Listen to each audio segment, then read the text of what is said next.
This is my story. I am Somali, a country whose culture and values I have been raised with. At the same time, I'm American, a country whose ideals and values have been instilled in me since birth. So to be truthful here, I consider myself Somali American, since I feel that both cultures are a part of me that can't be seen separately. They both play a huge role in my life. When I was 10, my parents decided that my brother Ahmed, my two nephews, and I will be moving to Egypt to get the chance to experience living in a Muslim country. This fact didn't really surprise me that much, since I grew up with moving to new cities and new schools.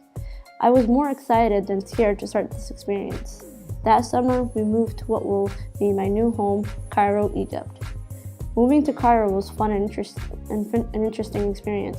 I had the chance to ride a camel around the pyramids, go on a boat ride on the Nile, and visit an Egyptian museum to see mummies. My time in Egypt meant more to me than just having a fun experience and new things. It was a time that had helped me become the person I am today. Going on these tourist sites weren't the only memories that I made in Egypt. In fact, the biggest memory that sticks with me started when I entered school there. Being a Somali American going into an Egyptian school where Arabic was the main language was a scary thought. I thought that the hardest part of the school would have been getting accepted by the Egyptians. But boy, was I wrong. In reality, the hardest part was getting bullied by the Somali girls at my school. The people whom I thought would accept me were the ones to reject me. Because of the language barrier and bullying, I felt alone and isolated. At home, I felt lonely because I would keep up a front of happiness. Because I didn't want it to be a disappointment. Since I was the only one having trouble at school, I truly felt lonely and in a dark place. In the end, I learned to bottle up these feelings and move on, but not truly letting go. This was a moment in my life that I felt that I failed as a leader because I didn't ask for help and let my family in. Instead, I took all these feelings, locked them away.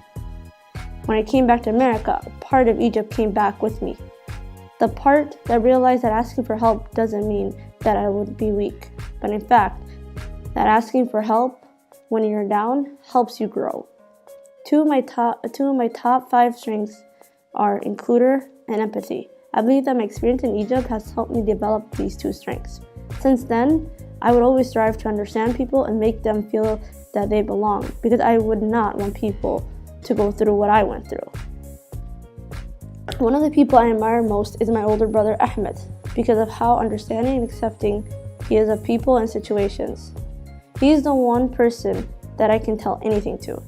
Another person I admire is my 19-year-old nephew Mohammed, because of his dedication and ability to be himself even if others are saying otherwise.